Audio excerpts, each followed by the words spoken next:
Need to move along. We'll go along with the class here. We're talking about the opening of the sixth seal, which is symbolic of the sixth chakra, or the third eye. And when the third eye is open, then the disciple begins to see things as they are, rather than just seeing the illusion. So this world that we see about us right now does not represent things as they are. We have to be able to see beyond just seeing with the physical eyes. We have to be able to see with our inner eyes of understanding. So there's two types of seeing, one by perceiving with just regular light, and then there's a perception. It's through what is called the light of understanding, or light and truth. And this is a higher type of vision that happens to the disciple when he opens the third eye. So the next verses we're dealing with here is this, Revelations 7, 9 through 12. After this I beheld, and lo, a great multitude, which no man could number, of all nations and kindreds and people and tongues, stood before the throne and before the Lamb, clothed with white robes and palms in their hands, and cried with a loud voice, saying, Salvation to our God, which sitteth upon the throne, and unto the Lamb. And all the angels stood round about the throne and about the elders and the four beasts, and fell down before the throne on their faces and worshipped God, saying, Amen, blessing and glory and wisdom and thanksgiving and honor and power and might be unto our God forever and ever. So next we see a greater number than the 144,000. It says a number so great that no man could number. And this come from all nations, kindreds, tongues, and people. And it's quite possible what John saw here, that was a number so big that he couldn't even number. Could have been beings from other planets as well as this one. So you figure how big the universe is. It's tremendously big.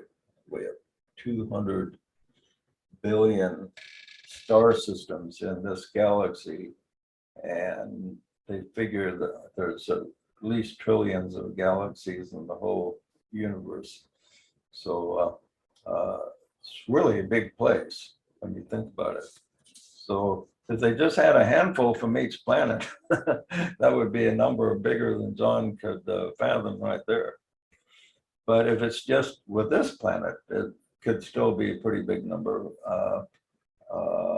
that stand before the throne. And it's also possible he pierced time to the extent that he saw people in their redeemed state, even though they maybe had lifetimes to go before they achieved liberation. So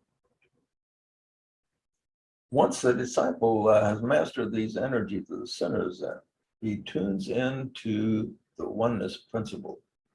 And through the oneness principle, like a spiritual internet, he senses that he is not alone. Yeah, the scriptures talk about this. Here in this verse, it talks about this great multitude that is in heaven. Now remember, the heaven that it talks about is found by contacting your own soul, looking within. You look within, this is where you find heaven.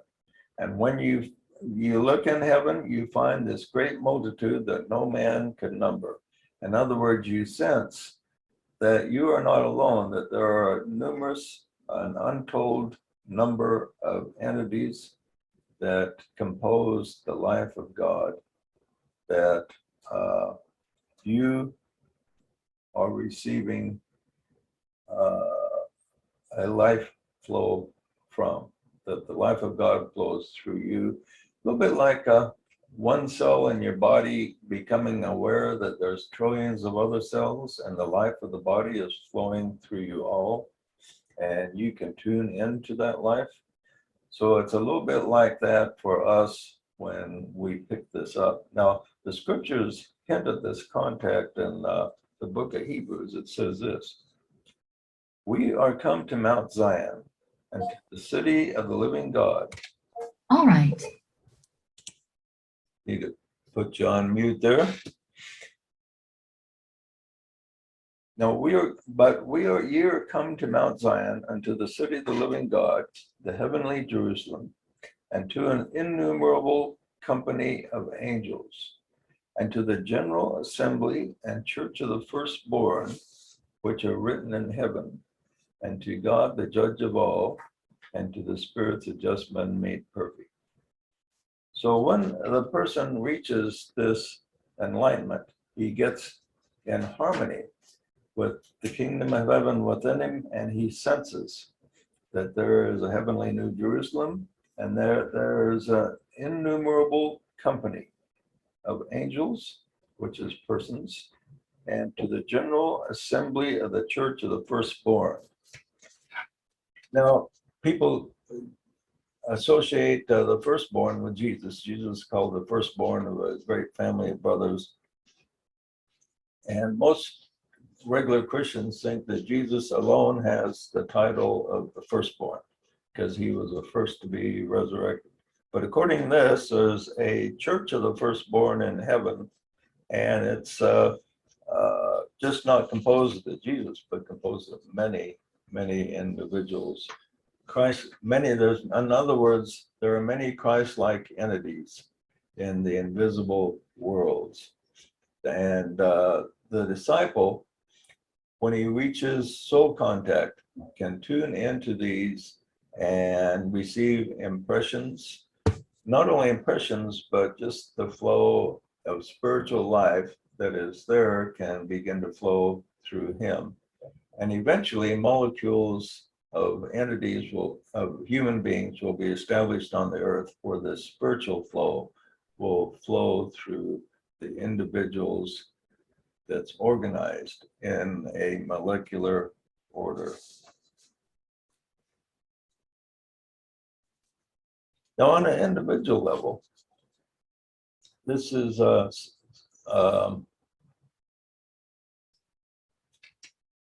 me see here.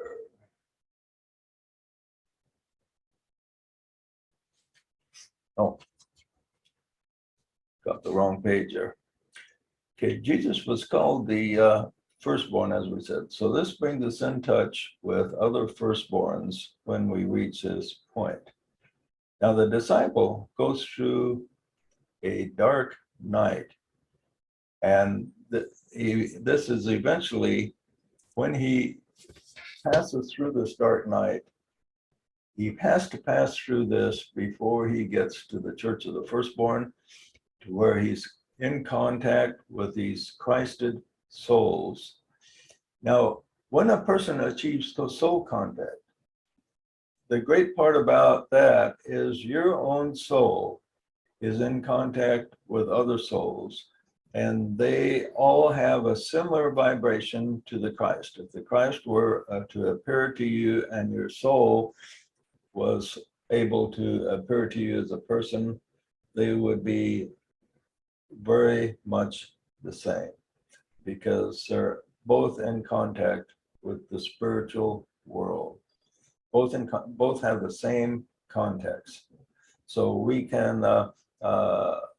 This is the promise to us when we go through this dark night. So the dark night has a number of definitions, but one of the definitions of the dark night is just the journey in the mortal realm itself, the journey of the prodigal son. The prodigal son leaves the house of the father, and first of all, he has a good time squandering his energies, and then things get tougher for him and tougher until he finally gets in so much pain and everything that he decides he's going to go back to the house of the Father. And when the dark night begins to get over is when he decides to return, and he realizes that he is still loved, he's still accepted, he is still the son of the Father. Okay.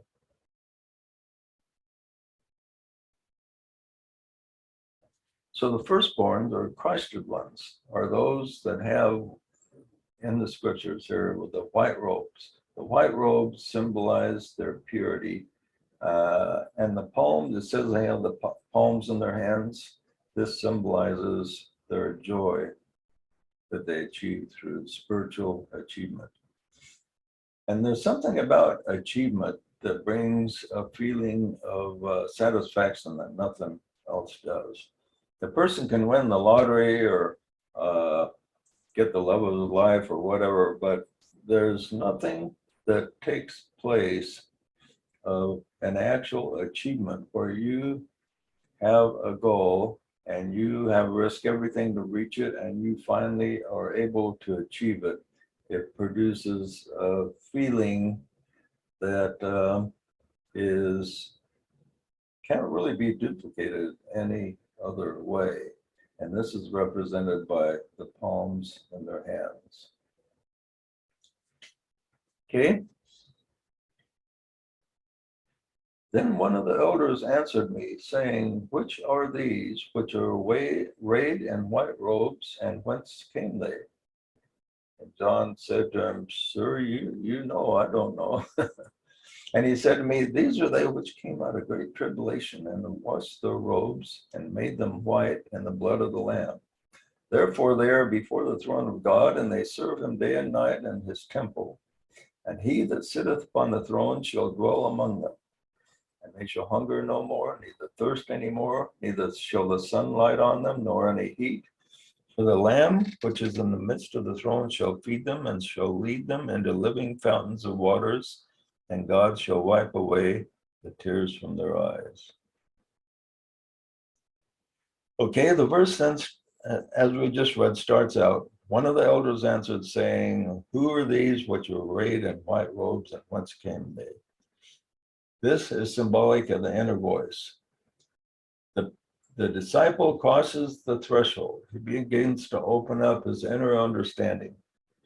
And he senses that a presence composed of an innumerable company of other beings.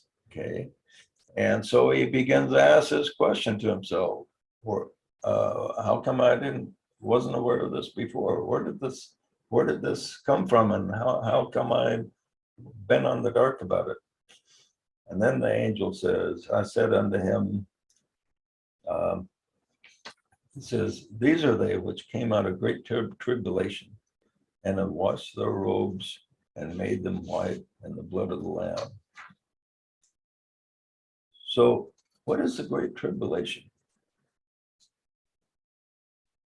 And most regular Christians just think it's the end of the world. We're going to go through this great tribulation, and the righteous are going to succeed in the end. But on the individual basis, the great tribulation is just life here upon the earth. Well, it's kind of like the Tibetan says, he's wrestled and struggled and wrestled his way into a greater measure of light than has the average aspirant that will read these words. So that's the tribulation. Right. In other words, this applies mainly to the individual disciple. And as an individual disciple, you through many lifetimes has gone through great tribulation. Now think of just your own lifetime right now. Think of times in your life that have been really, really tough.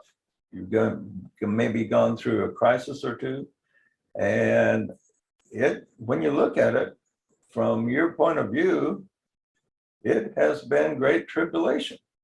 How about you, Ace? You say you've had great tribulation from your point of view in your life?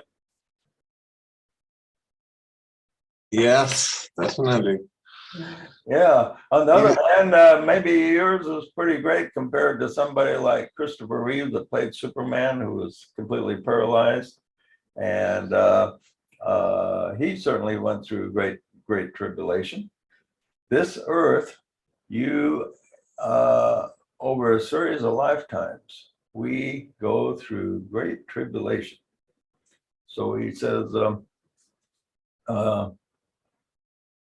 these are they that have gone through great tribulation, and these are you and all of your past lives until you reach this point. And when this point is reached, then any tribulation you have to go through can be handled, because you have soul contact and you know that things will work out in the end.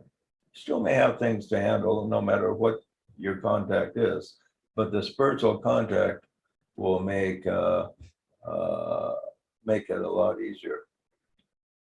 Well, you have to descend below all things to rise above all things. So you have to go into the depths of materialism, experience all the poles of Maya, glamour, and illusion. And once you reach that low point, you kind of bask in it. It's kind of like it has its own reward, but then you have to let go of all those attachments that you found so pleasurable. And the ascent, that's the struggle, letting go of all the attachments that we were befuddled with. Yeah, and when you do this, it ends with these people have washed their robes and made them white in the blood of the Lamb. In other words, we go through lifetime after lifetime, we're struggling, we have great tribulation, and there seems to be no light at the end of the tunnel until finally soul contact is reached. And then at this point, we have washed our robes and made them white, so that we see that Christ is in us as well as Jesus himself. And we're washed in the blood of the Lamb. The blood of the Lamb symbolizes the life of the inner Christ. When we are one with that inner Christ, our robes are made white in the blood of the Lamb. Right.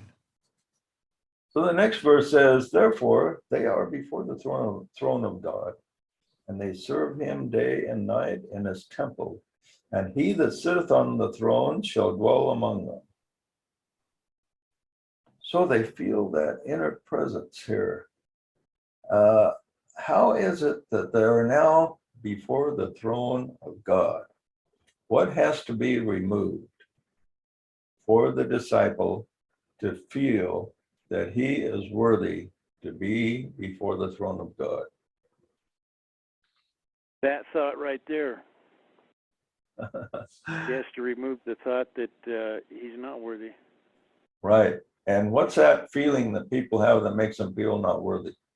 Oh, guilt, you mean? Guilt. Right. Guilt. Guilt has to be removed. Guilt is a negative energy, and guilt is caused by illusion. Illusion that you are not who you really are, that you are just a lowly human being, no greater than an animal or whatever. We're dirty rags. Yeah, right. We're unrighteous sinners is all we are. Okay, and that's what everybody likes to say in the religions. Talk about what great sinners we are. Instead, to be before the throne, we have to remove guilt, and guilt is caused by illusion, and guilt is caused by seeing God as being outside of yourself. When you see God as outside of yourself, then somebody outside of yourself is going to tell you what the will of God is. It may be a priest, prophet, king, friend, a Bible, or whatever. Something outside of yourself is telling you what to feel guilty about, telling you that you are breaking laws and you are offending God and making you feel guilty. And when you realize the illusion there and let that outer God go, which is called the beast in the book of Revelations, put the beast in this place, and instead of worshiping the beast, worship go to the throne of God, which is within your own soul. And when you go to the throne of God, there is no guilt. There is no condemnation. There is only the Father, like in the parable of the prodigal son. The wayward son comes back, and it says the Father is waiting, looking for him afar off, hoping that he will return. And instead of being condemned, he is embraced and loved. And this is what happens when guilt is removed. We can then feel worthy to return to our Father's home, so to speak. And in seeking to heal myself, I stumbled upon the fact that forgiving yourself helps a lot.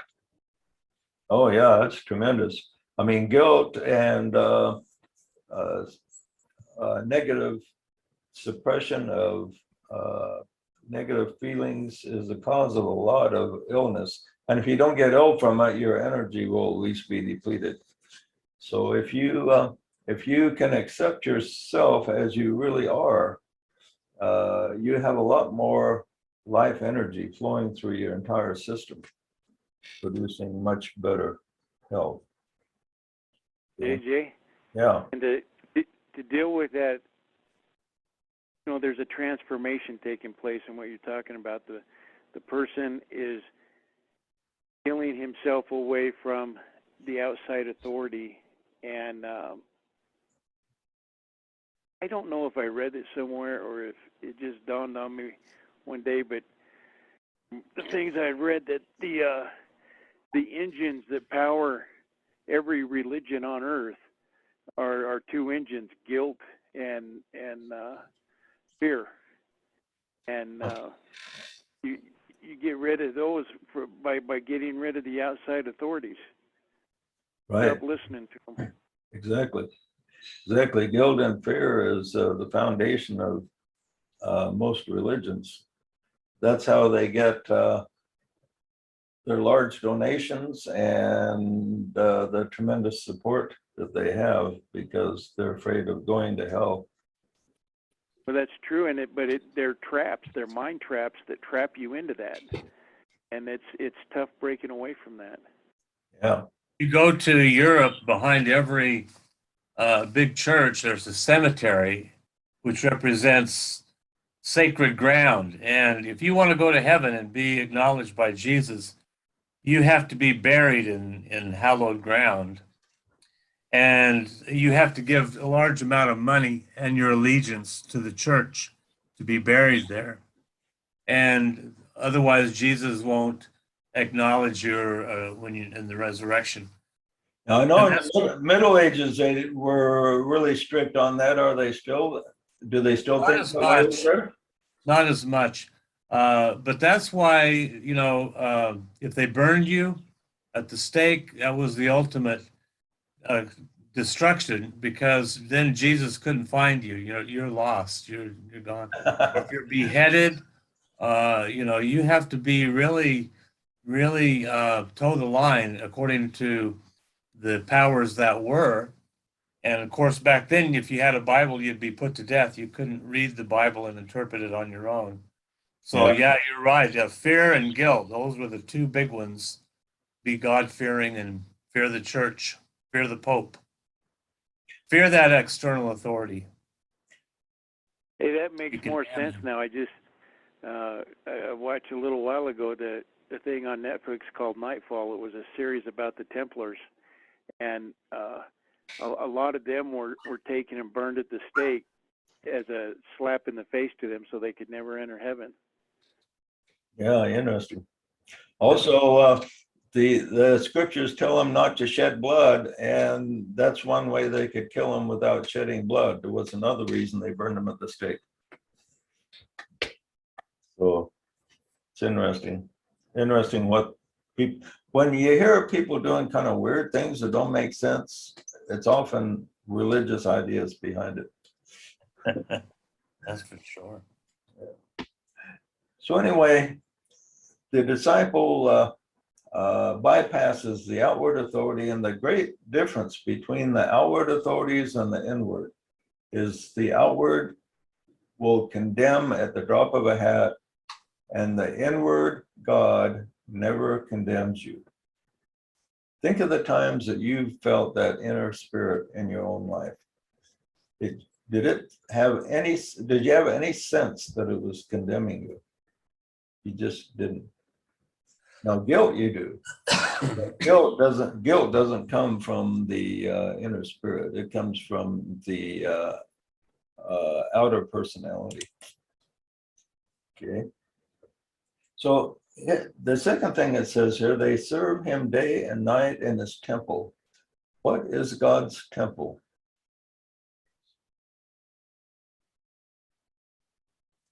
The temple, again, is a lower personality composed of the physical, the emotional, and the mind. All parts of your personality, of your lower self, when they are dedicated to higher will, then the lower self, the lower personality becomes a temple wherein you serve God, so to speak. Well, you are the temple of God. That's talking about, it says, you are the temple of God, know ye not that the Spirit of God dwelleth in you? Isn't that referring to the lower triad? Yeah.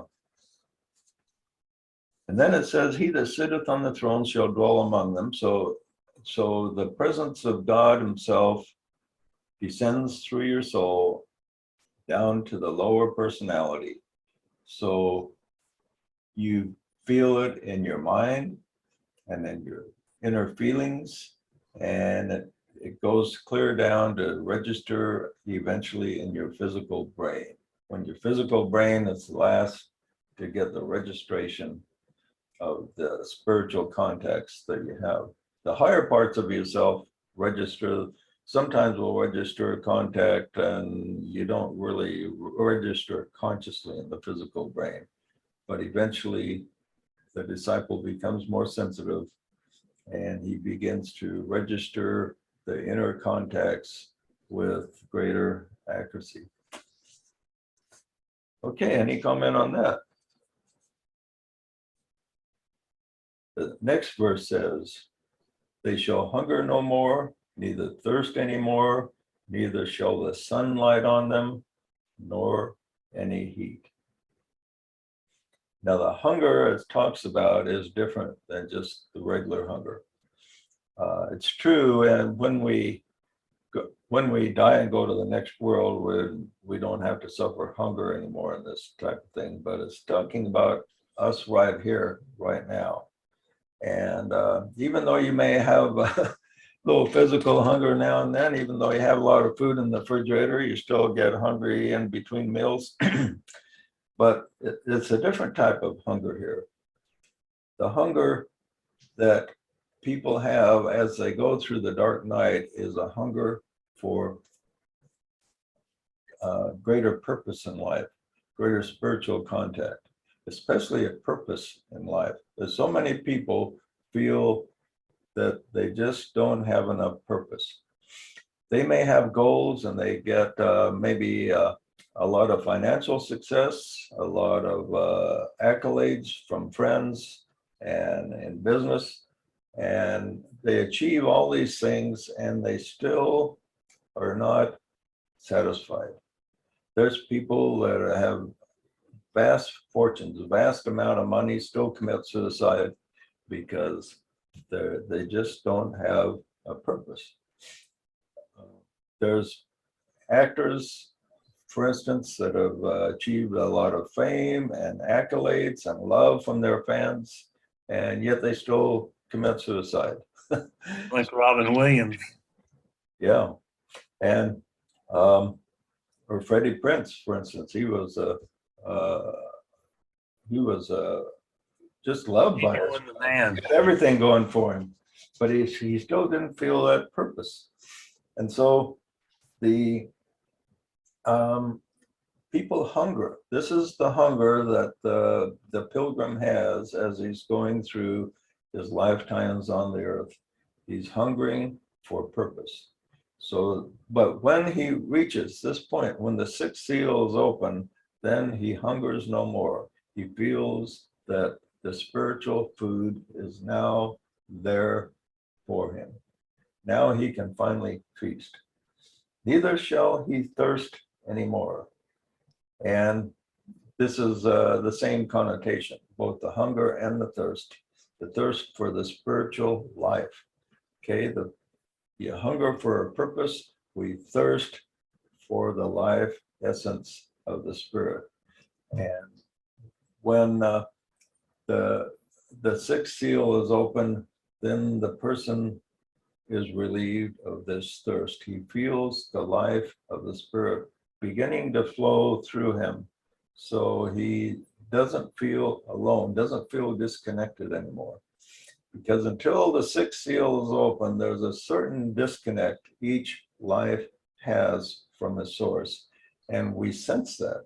We sense that that disconnect is there, and we don't know what to do about it. And we achieve goal after goal after goal until finally this sixth seal is open and the life essence, we're connected again to the oneness, so that we are no longer hungry or thirsty. Isn't that the Hey, Jake. beatitude? Blessed is he who hungers and thirsts after righteousness, for he shall be filled. Yeah, that's a great scripture that goes along with this. Right. Now, here's another Hey, interesting Jake. thing. Oh, yeah. What'd you say, Hey, Scott? where are we at on the timeline? So the fifth seal opens, and where is the disciple or the seeker at? Is that something that can happen to us? It seems like that happens to us sometimes, or is that something that's farther on in the initiation process? Well, the various chakras open gradually. So the sixth chakra just doesn't open bam all at one time. It opens gradually over a period of time. So probably everybody here has part of the sixth chakra open. And but when it's open without any interference, then these passages become 100% true. Okay, the final thing here, it says, neither shall the sun light on them, nor any heat. The sun here is symbolic of outer teachers that are an artificial sun to the various disciples. Okay, and so they are heat for these people. They teach about the fires of hell. They teach about everything that's negative that's going to befall them if they don't do as they're told by the spokesman for God out there. And so these are like artificial suns, and they burn the disciples with heat. And so when the person figures out that this is not the true conduit for the messages from God, and he looks within, then he doesn't have to depend on the outward suns shining their light upon him. He has now the sun, this central spiritual sun within his own soul. So that's an interesting thing to contemplate. Then it says, for the Lamb which is in the midst of the throne shall feed them, and shall lead them into living fountains of waters. And God shall wipe away all tears from their eyes. So by following the inner Christ then, rather than the outer, he's continually fed with the hidden manna and led to, quote, living fountains of waters. No longer depends on the outer authorities, but depends on the inner. And he can recognize true teachers, and he can sense the best books. He can pick up the most valid organizations that are really worthwhile supporting, rather than just organizations that want his money. so that the leaders can be enriched. And he has a sense of true friends. When the person opens the sixth seal, he can recognize other people that have the sixth chakra at least partially open, and they have a camaraderie between them, and they have an understanding. And so recognizing true friendship is a very important quality for the disciple to have as we move forward. And the verse ends with, and God shall wipe away all tears from their eyes. So as he retains the Spirit, nothing has power to take away his hope, his stability, the presence that is within him, and nothing has power to destroy him. He realizes that he has a sense of invulnerability. The only thing that's vulnerable is his body, and his body is not him. His body is merely a vehicle. Just like your car is a vehicle, and if your car is destroyed, you will remain. And this is the way the disciple looks at it, is the body is a vehicle, and even if the body is disturbed, he can still maintain his sense of peace, and God will wipe away all tears from his eyes. Okay, now the next chapter, we'll go in the opening of the seventh seal, which is pretty interesting. And it gives a very interesting statement here. It talks about after the seventh seal is opened, there is silence in heaven for a space of a half an hour. Very interesting phrase, which we're going to talk about next week. Any comments or questions on what we have covered so far?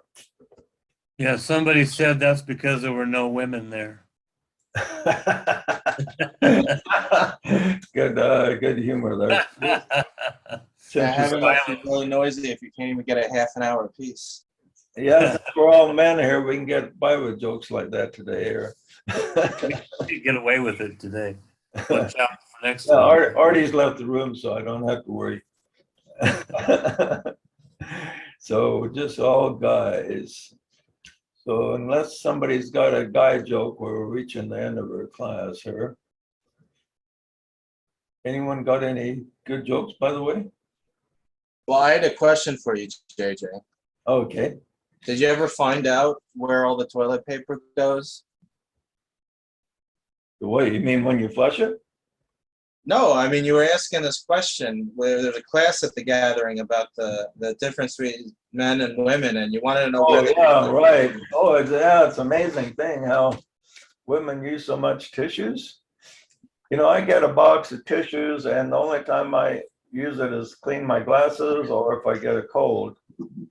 But Artie's box of tissues just disappears in a day or two and on her desk, you know. Where it goes, I don't know. You know? My wife uses 10 rolls of toilet paper to my one. Yeah, it's pretty close to me too. I can't figure it out. You know. I can't figure it out. And my wife has a honey-do list that never runs out. I never get to the bottom of it. Well, they all have those honey-do lists. It doesn't matter. I know.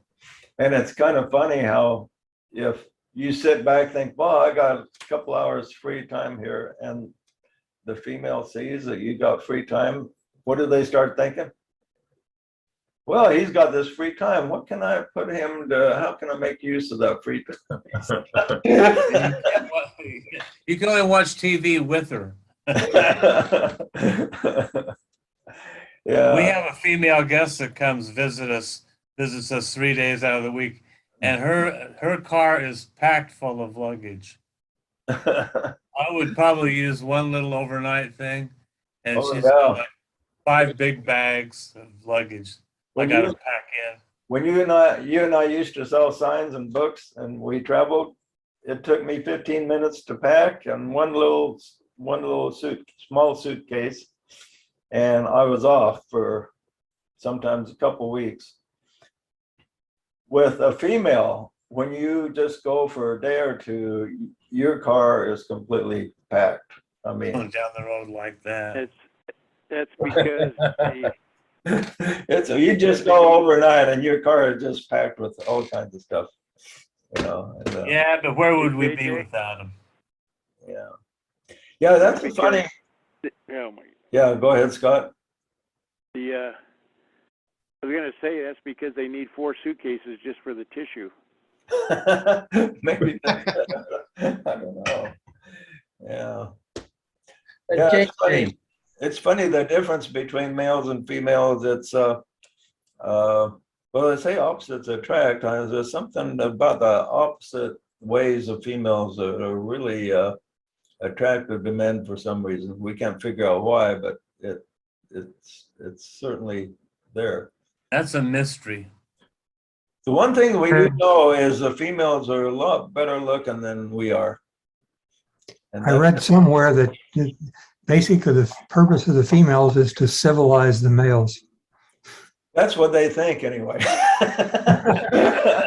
Makes sense to me. It was my experience. Well, when I married Artie, she looked at me and she thought, boy, he's a project in the making. He's a challenge. I want to take him on. Yeah. Oh, if I was to ever be a comedian, I think I'd tell jokes about the difference between males and females because it's kind of fun to talk about. And I don't know, in this woke society, you might wind up going to jail one of these days for talking about it. But Hopefully so. in the meantime, it's amusing to contemplate the differences. And it's also interesting to think that each one of us have been both sexes in different lifetimes. So it's kind of weird to think how we would have been quite a bit different in another polarity. So it's interesting to contemplate. I got another difficult question for you, JJ. Yeah. This is really hard because, all sorts of people have been asked this and they can't give an answer. So maybe you have an answer. Okay. What is a woman? Yeah, that's a question the Supreme Court justice couldn't answer what a woman was.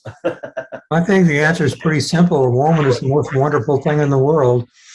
A woman is the womb of man. It's where a man plants his seeds, whether it's physical or ideas. If you want a seed to grow, you plant it in a woman. The female life form is one polarized in the receiving energy, and the male life form is one polarized in the sending. Yeah, she's the womb. That's the way I define it. Yeah. And it's exemplified by our bodies. And in sex, the male sends the sperm and the female receives. And she's very selective. She doesn't receive just any old sperm. She rejects almost all of them. And just once in a while, she will accept one. And so that's the way females are with us. We present our ideas to them and they reject most of them. But then if they accept, then it's pretty powerful. Well, a great group, and appreciate everybody being here, and we will see you next Sunday at 10 in the morning. Bye, everyone. I sent your book. Expect an email from Amazon. Oh, okay, sounds good. Okay.